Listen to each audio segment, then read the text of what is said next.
boa tarde, tudo bem? Boa tarde, Rosimar. Tudo bem? E você? Também, tudo bem. Aproveitamos para dar as boas-vindas, né, a todas e todos que estiverem acompanhando essa gravação desse estudo pelo canal do YouTube do Centro Espírita Virtual Fraternidade Maria de Nazaré. Vamos iniciar então os estudos desta tarde fazendo a nossa prece. Nós queremos agradecer a Deus por mais essa oportunidade, agradecer aos espíritos amigos que coordenam os trabalhos de estudos da nossa casa.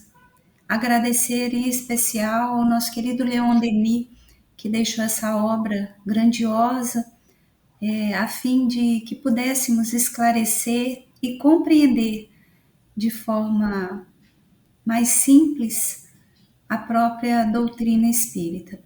Muito obrigada por essa oportunidade, que possamos ser intuídos para mais uma tarde de estudos e que cada lar representado através dessas redes que nos conectam também ao mundo maior possam ser envolvidos durante esses estudos e recebam a paz, o equilíbrio, as energias de saúde para darmos continuidade também ao nosso processo evolutivo.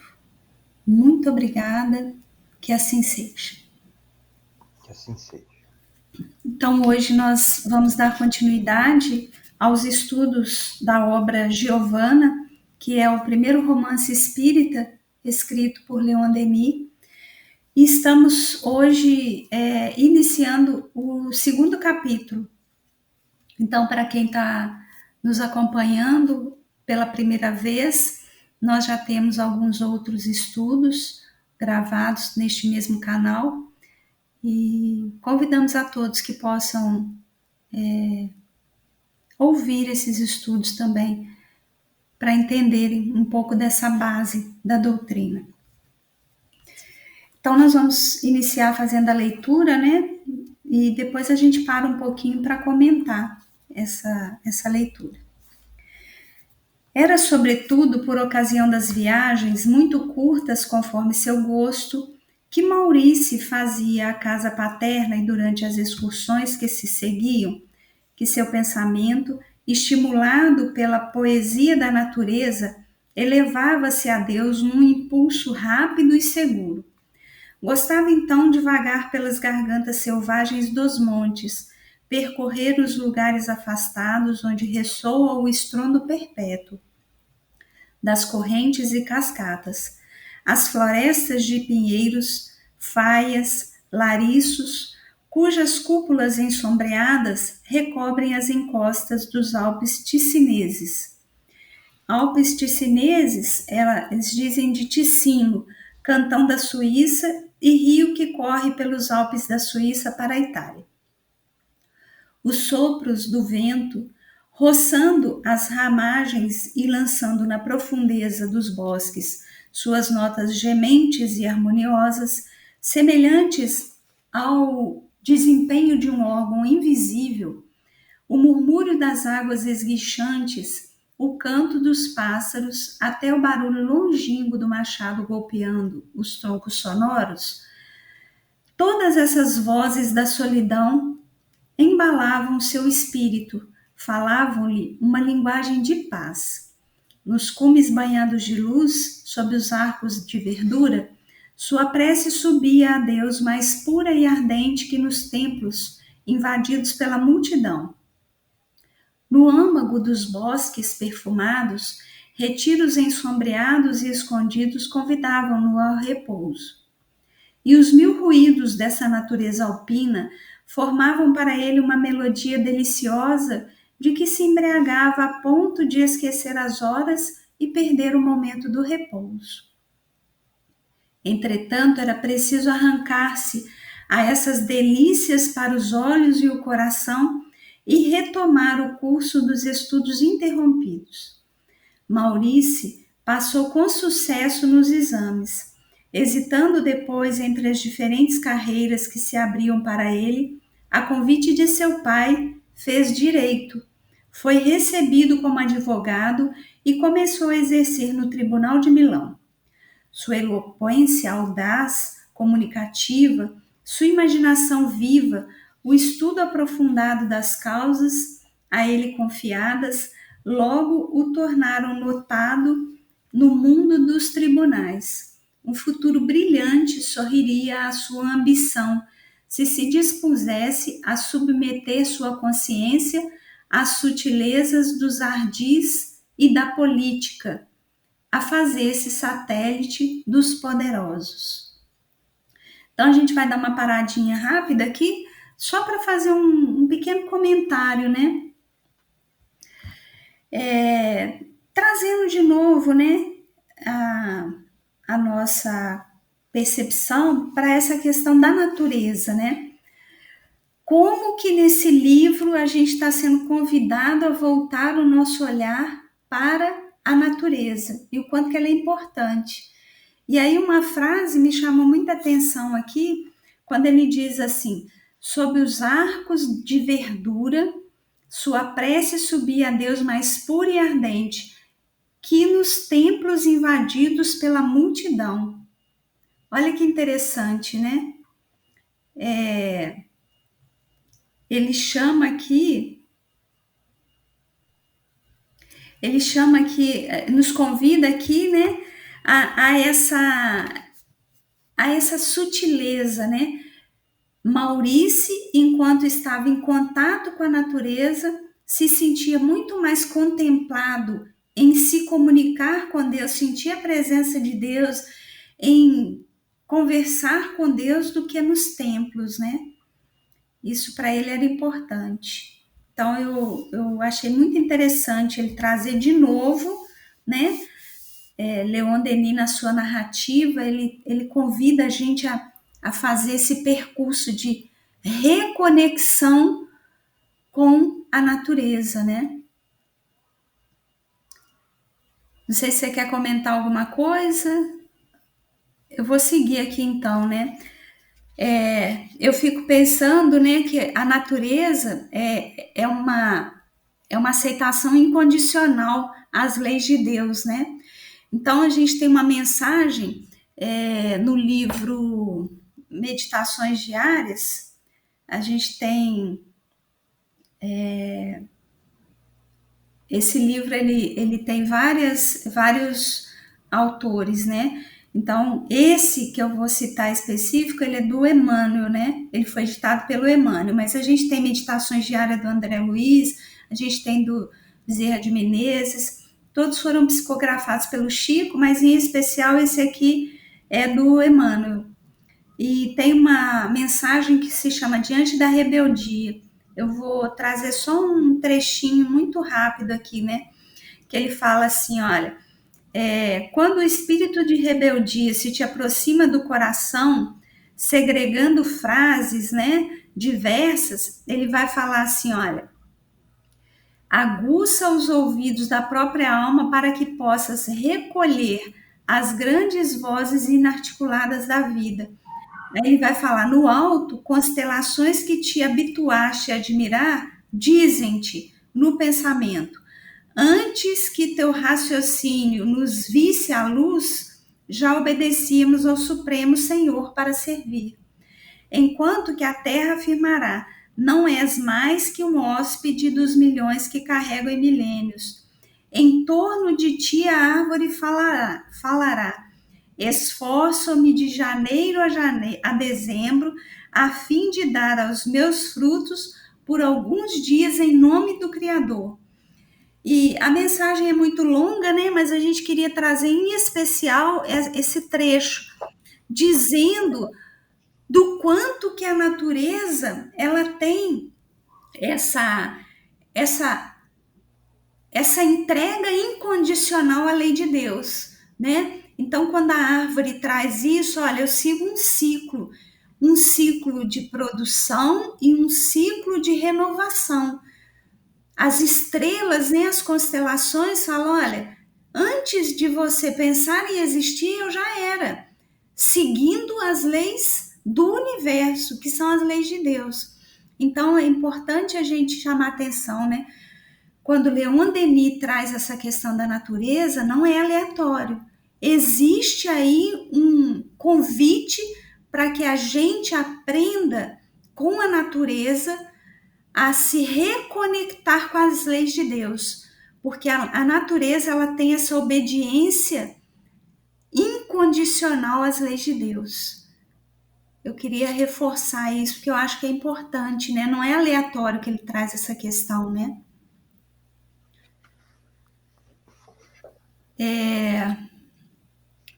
Então, acho que a gente pode continuar até para a gente ver, né, as outras questões que ele traz aqui. Continuando aqui, né, agora ele está falando que ele conseguiu passar, né, nos exames que ele fez, se formou em direito, e agora ele vai ter que se afastar um pouco dessa conexão que ele estava tendo com a natureza, porque aí ele foi para o mundo, né? Ele foi para o mundo.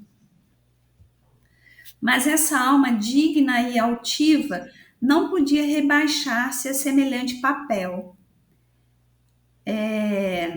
As intrigas, as torpezas das cortes e salões enchiam-na de amargura. O espetáculo de um mundo ocioso, corrompido, exigindo com alarde sua riqueza e seus títulos, sua cupidez, o egoísmo assaltando a sociedade e dominando-a. A proibidade cambaleante, a especulação desenfreada, humilhando o trabalho regenerador. Todas essas úlceras de nossa época de decadência moral, mostrando suas deformidades aos olhos de jovem, ensinaram-no a desprezar a vida, a desligar-se cada vez mais das coisas terrenas, desejando molhar os lábios na taça dos prazeres, só encontrar a fel.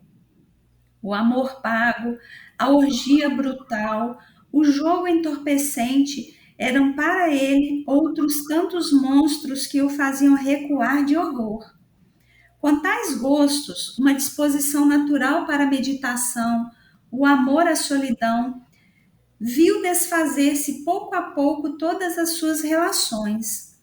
Os que a princípio o haviam acolhido, repelidos por essa rigidez, por essa misantropia que se expressava em termos amargos pela ausência dessa benevolência tão necessária ao sábio, afastaram-se de Maurício e o abandonaram aos seus sonhos. Fez-se um vazio em torno dele. Um profundo desgosto tomou conta desse jovem advogado. Recusou as causas más ou duvidosas que lhe eram oferecidas e assim viu seduzir-se o número e assim viu reduzir-se o número de seus clientes. Um triste abatimento, desculpa, pulei um pedacinho aqui. Suas brilhantes faculdades ficaram sem emprego. Um triste abatimento o invadia quando de Domaso chegou-lhe a notícia de que seu pai, gravemente doente, pedia sua presença. Maurício partiu imediatamente. O exilado, devorado pela nostalgia, por esse amor da terra natal, essa necessidade da pátria que nada pode substituir, lutava em vão contra um mal sem remédio. Logo faleceu nos braços de seu filho. Essa morte lançou uma sombra ainda mais espessa na fronte de Maurício. Sua tristeza, sua melancolia naturais aumentaram. Renunciou à tribuna e instalou-se na casinha solitária que o morto lhe deixara. Seu tempo ficou dividido entre as leituras e as excursões. Muitas vezes, logo pela manhã, apanhava sua espingarda e, sob o pretexto de caçar, percorria a região em todos os sentidos, indo ao acaso, sem se preocupar com os atalhos. Vou dar uma paradinha aqui, porque aí depois a gente já vai entrar num outro tema, né? E é importante a gente comentar algumas questões aqui, né? Então, quando ele fala, né, que ele se formou e aí ele foi viver no mundo, né? Ele saiu daquele lugar que era o lugar de paz dele, de encontro com o divino, e ele foi para o mundo, né? Aqui a gente já tem uma questão muito importante, né? Primeiro, para falar um pouco dessas distrações do mundo, né? Que existem quando ele traz, né?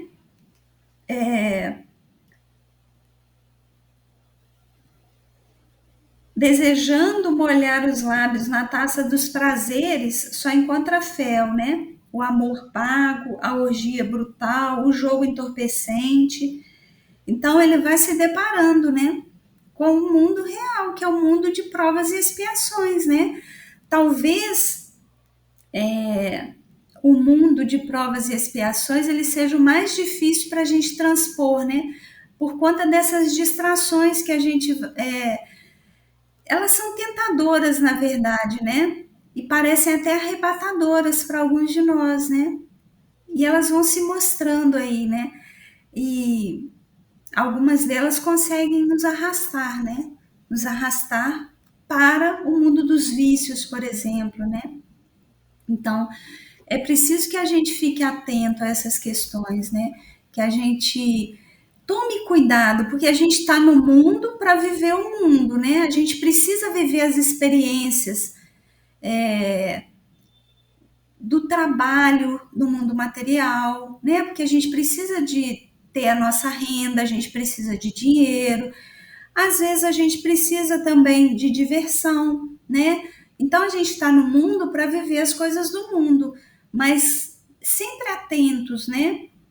Porque essas distrações elas também podem vir para nos tirar daquilo que é importante, né? Que é o nosso processo evolutivo, né?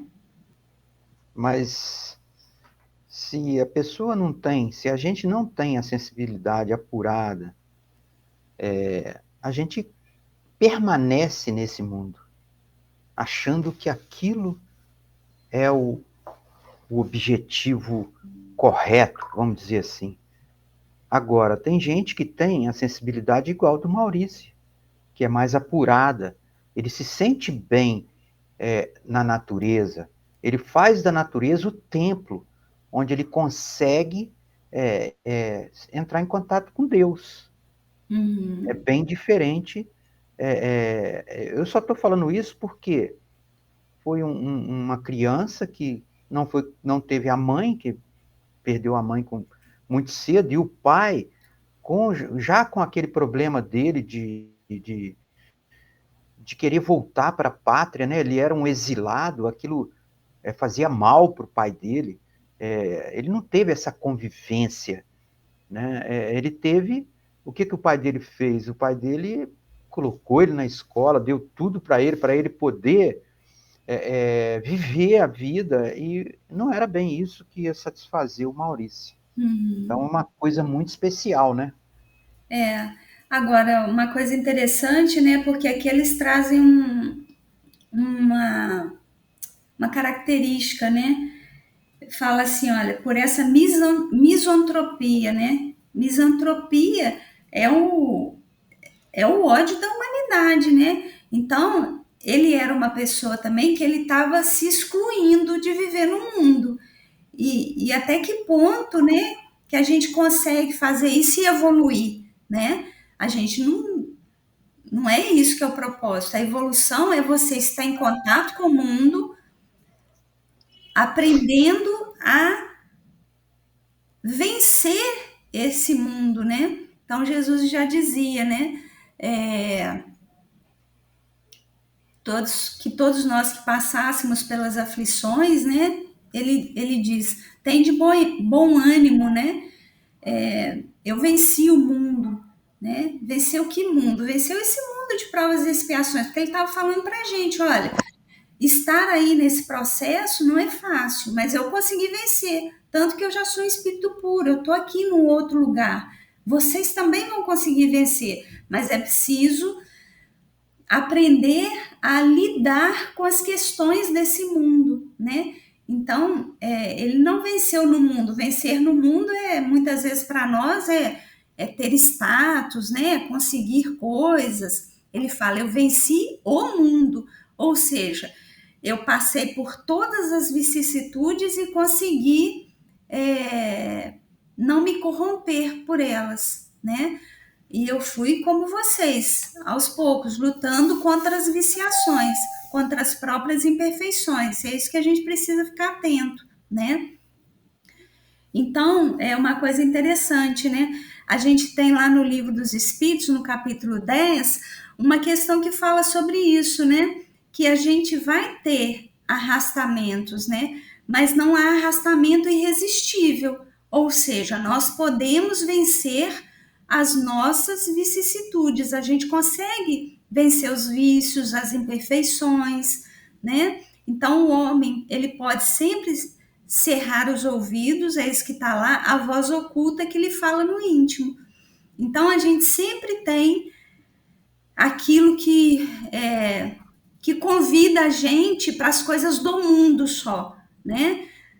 Aos divertimentos, às distrações, aos lazeres, mas a gente precisa também dar ouvido àquelas vozes que nos falam dos nossos compromissos morais aqui na Terra, né? Isso é muito importante. Então, não há uma fatalidade que vai nos impedir, ou que, melhor dizendo, né, que vai nos impelir ao mal, vai nos arrastar para o mal. Não. A gente pode ser convidado, mas se a gente aceita ou não, é do nosso livre-arbítrio, e Deus respeita muito, né? Então, é importante a gente ficar atento a isso. E não sei se você quer comentar mais alguma coisa. Não, Rosmar.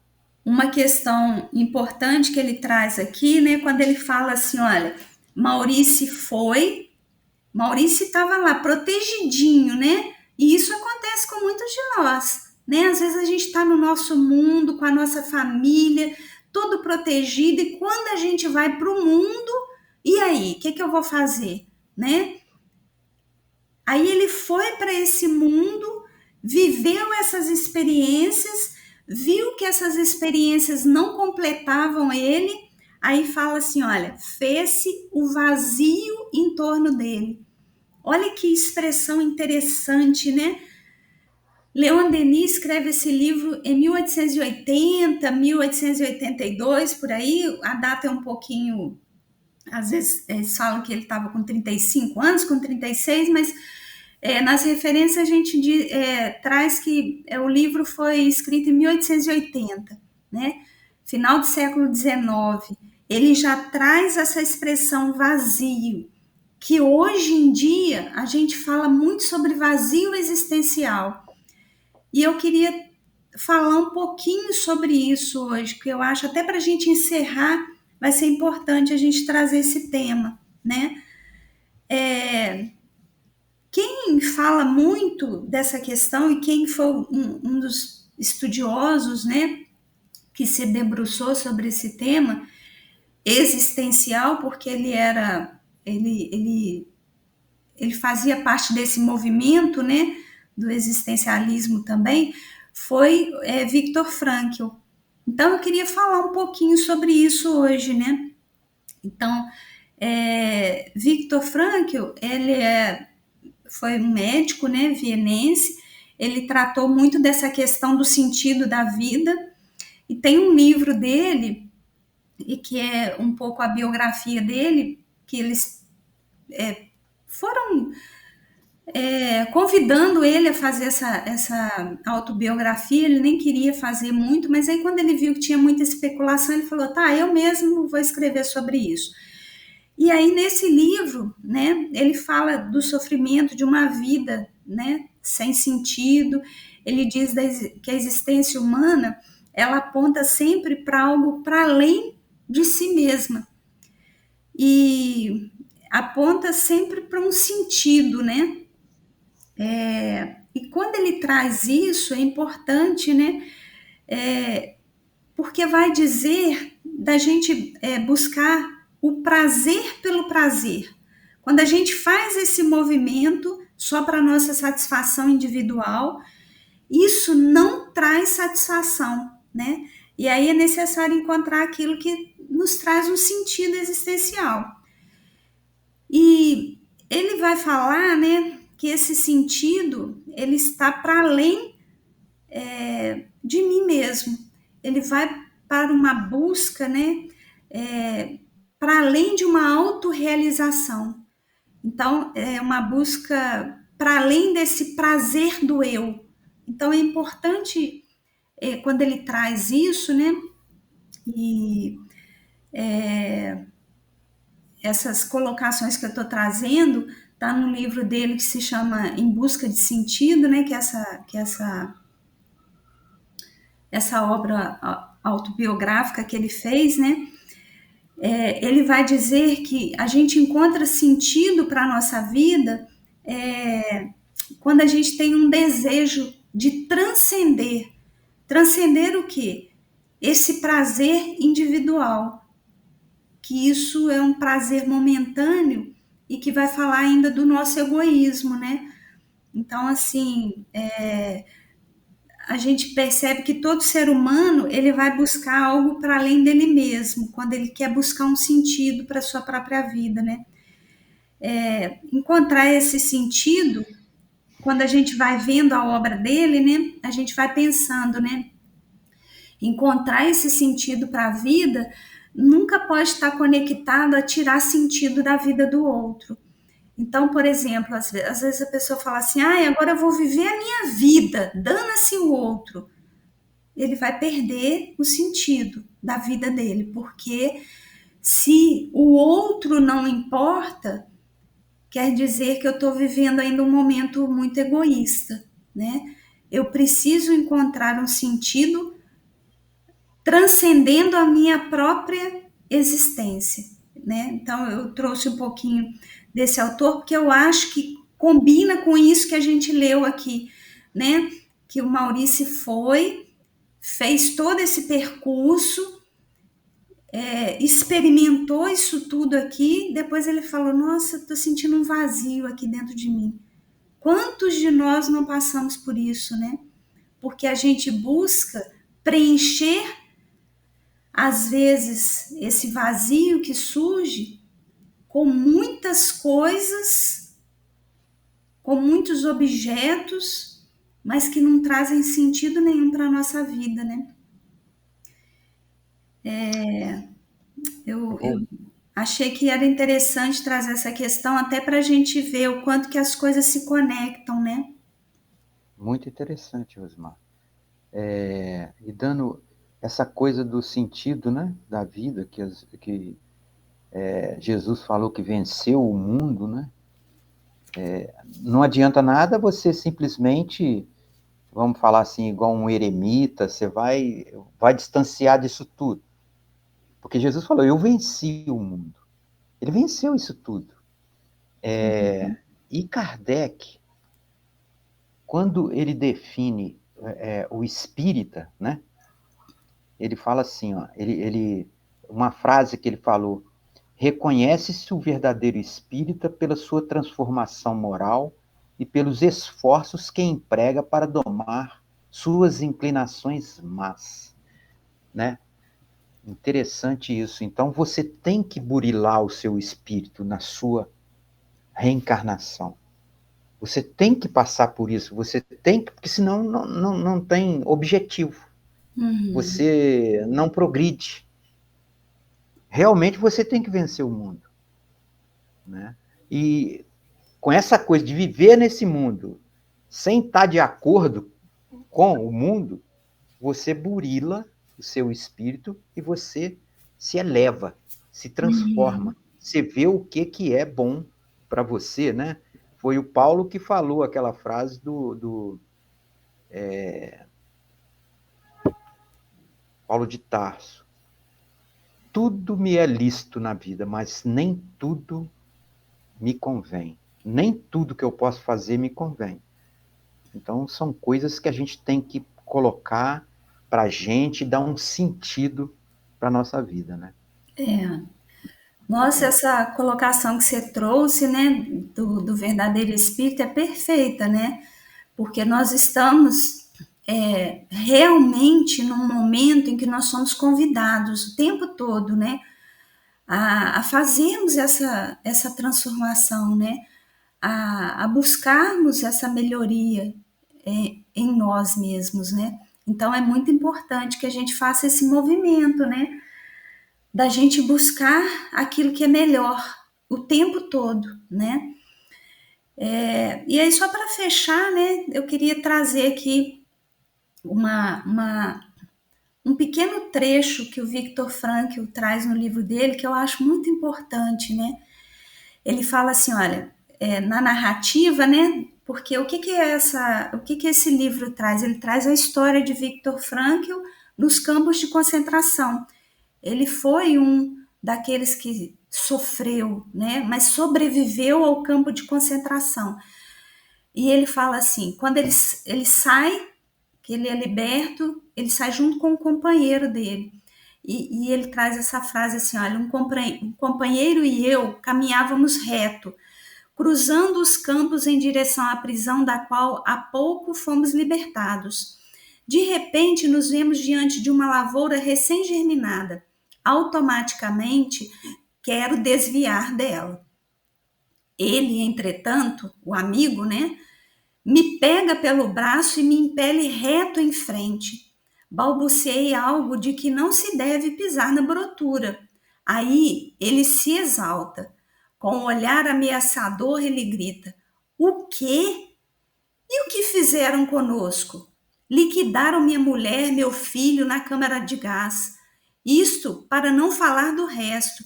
E tu queres proibir que eu esmague alguns talos de aveia?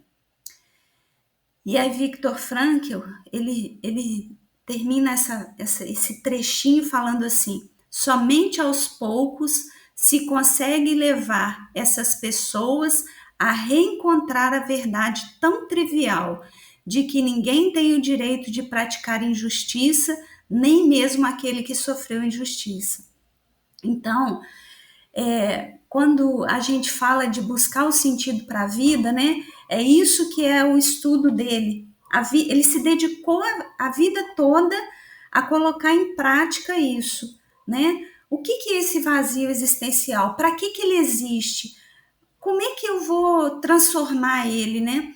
Então, como a gente disse, encontrar um sentido para a minha vida nunca pode estar atrelado a eu tirar o sentido da vida do outro, né? Se eu busco prazer pelo prazer só para me satisfazer, eu vou encontrar um grande vazio na minha vida, né? Então, na verdade, é o contrário, né? Por isso que as distrações do mundo, quando elas são vivenciadas de forma egoísta, elas não trazem sentido para a nossa existência. E os excessos, eles podem causar, geralmente eles causam dor e sofrimento. Então, muitas vezes, né, nós vamos confundindo aí encontrar um sentido para a vida, né, com um propósito, um projeto de vida. É importante a gente ter um propósito, é importante a gente ter um projeto, mas eles, projeto e propósito, eles vão falar de ter, né? Então, o que o Maurício vivenciou aqui? Ele vivenciou um projeto. Qual que era esse projeto? O pai dele tinha um sonho dele ser advogado, dele se formar em direito, e ele buscou concluir esse projeto. Isso é meritório. Nós estamos aqui também para isso. Mas isso é um projeto, isso é um propósito. E fala de ter coisas, né? Então, muitas vezes a gente confunde, né? Ter um emprego, encontrar uma pessoa legal para a gente viver, ter uma boa casa, fazer viagens. Isso tudo é muito justo que a gente queira, mas a gente não pode, ou melhor, né? Não pode não. A gente não deve confundir isso com sentido de vida. Isso são projetos, são propósitos. E quando isso se torna o sentido da nossa vida, vai gerando um vazio também. Porque, eu queria ter um bom emprego, eu queria trabalhar em tal lugar, consegui aí, estou sem sentido de novo. Ah, eu queria ter um carro, eu queria ter uma casa legal, eu queria viajar. Tá, e aí? Se isso for o sentido para sua vida, depois que você consegue, o que que vem? Né? Então, o sentido, ele fala de sermos. Sermos é transcendermos, diferente de termos.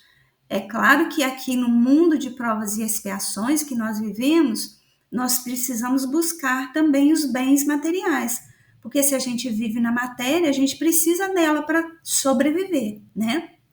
Mas se isso for o que dá sentido para a nossa vida, a gente sempre vai estar mergulhado nesse vazio, né? E aí hoje em dia, né, a gente vê um desequilíbrio muito grande, né? Porque as pessoas acham também que ser é olhar para si e cuidar só de si e ter o melhor para si, né? E isso na verdade se chama egoísmo. Não tem nada a ver com o sentido da vida, né?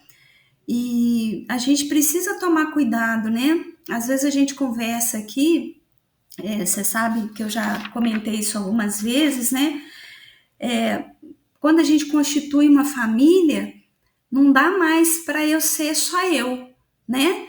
Então, tudo que a gente vai fazer, a gente tem que pensar que a gente precisa fazer no coletivo, né? Então, quantas famílias estão enfrentando desafios hoje em dia quando se prendem a isso, né? Ah, mas eu preciso cuidar de mim. Tá, mas se você tem uma esposa, um esposo, se você tem filhos, como que vai ser cuidar só de você? E os outros? Ah, eu preciso fazer uma atividade física porque eu preciso ter saúde. Tá, mas todos na sua família podem fazer uma atividade física? Todos podem fazer a mesma coisa que você faz?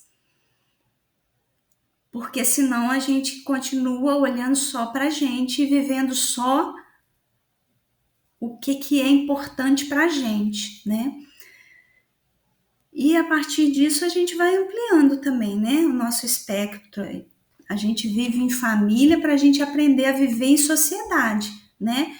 E a partir do momento que na família eu consigo entender que não sou só eu mais o importante, o que mereço, o que preciso, na sociedade também eu vou aprender a lidar de forma menos egoísta para as coisas, né? E aí as coisas vão fazendo mais sentido, né? Então eu queria trazer isso até para chamar a atenção, porque eu achei muito importante nesse capítulo ele trazer essa questão, né? Do quanto que a gente às vezes se perde nas distrações do mundo, buscando o prazer só por prazer também, para o nosso prazer, né?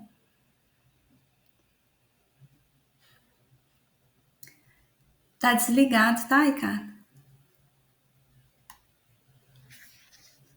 Eu falei ótimas reflexões. Muito bom. A gente vai encerrar Podemos, aqui? podemos. Se tiver Acho que alguma é bom, né? questão que Porque você não... queira trazer, a gente pode Não. comentar. Eu queria deixar aqui registrado, né, que a gente já leu mais um pouquinho, mas semana que vem acho que a gente poderia voltar aqui nessa questão do o exilado, devorado pela nostalgia, que eu queria também fazer umas ponderações aqui sobre isso. Aí a gente volta daqui na próxima semana, se tiver tranquilo aí para você, né? Tudo bem, tudo bem. Combinado. Então ficamos por aqui hoje, nessa quinta-feira, dia 7 de setembro de 2023. Muito bom. Como sempre, né? Bom o estudo. Então vou fazer a prece para a gente encerrar. Desde já eu já deixo um abraço a todas e a todos, que nós possamos estar aqui, né, na próxima semana. Isso aí. Então vamos orar. Nós agradecemos, Jesus, pela oportunidade de estudarmos essa doutrina espírita abençoada. entendendo o Evangelho que você deixou para a gente através de seus exemplos. Nós agradecemos aos espíritos mentores deste grupo de estudo que nos ajudam a entender, e aqueles espíritos que vêm conosco também em aprendizado, participar desse encontro. Nós pedimos à Mãe Santíssima que abençoe todos os lares representados nesse grupo e que nós possamos estar novamente aqui na próxima quinta-feira para mais um estudo edificante. E sempre agradecidos por tudo. Que assim seja. Que assim seja.